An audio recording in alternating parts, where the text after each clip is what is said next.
Hi, my name is Max Hitson, and this is my Lab 3 for Physics 2212. So what are we going to be doing today? Well, today we're going to conduct an experiment to find the magnetic field of a bar magnet at various distances and positions. The purpose of this is to observe magnetic fields in the real world and our applied knowledge from class, and to also observe the relationship between the magnetic field and distance. And here are the physics principles we're going to be using today. The first one is being Biot-Savart law to find the magnetic field, specifically the equation it gives us for the dipole, as the bar magnet acts as a magnetic dipole. This first one here is when we're measuring it on the axis, and the one to the right of it is one we will use when we're measuring it when it's doing the perpendicular method. We also are using the distance dependence formula. As you can see here, the magnetic field is given by K, which is a set of constants, times R to the nth power, and we're going to be finding data, make an equation for it. So it's going to be really easy to find the value of n when we log both sides. So the equation on the right is what we're going to be using for our calculations. Like any experiment, we are going to have to assume a few things. The first one is being that the other mags in the room were not affecting our magnetometer. The reason for this is that it would be really hard to differentiate our magnet from other people's magnets in the room, so we act like the only magnetic field in the room was caused by our magnet. The second one is going to be that our magnet was perfectly orthogonal to the Earth's magnetic field.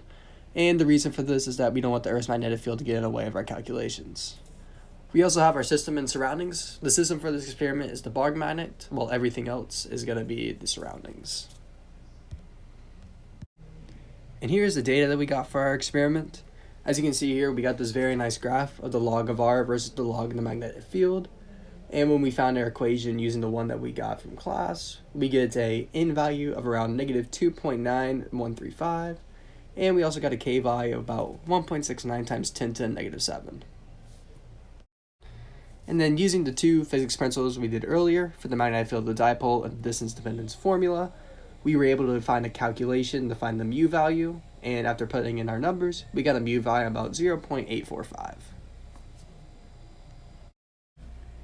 With any experiment comes some sources of errors, and for ours, it goes back to our assumptions. Our magnetic field could have been impacted by other objects in the room, such as the other group's magnets and the computers, phones, etc., and the magnetic field may not have been completely orthogonal to the Earth's magnetic field. We also made a computational model for our experiment. As you can see here, we had a scaling, we had distance, we had different things. We also had this dipole method, where we calculated the magnetic field of a dipole, and we also did all the other stuff with the arrows, where we calculated it in different directions. And this is what our code turned into. As you can see, all the arrows are representing the direction of the magnetic field at various points, and also the relative magnitude. There is also this tiny arrow that's hard to see up in the top right, and that is the one that we calculated at the angle. We also had some post-lab questions we wanted to answer. The first one is, what if you hadn't oriented your experiment to compensate for Earth's magnetic north, and had instead laid out your meter stick at a somewhat angle with respect to Earth's magnetic field, and how would your results have changed? And the answer to that was that our results would have differed greatly. The Earth's magnetic north would have interfered with our own, and we would have been able to determine what portion of magnetic field was caused by our magnet, so our magnetic field would have been a lot greater than what we had expected.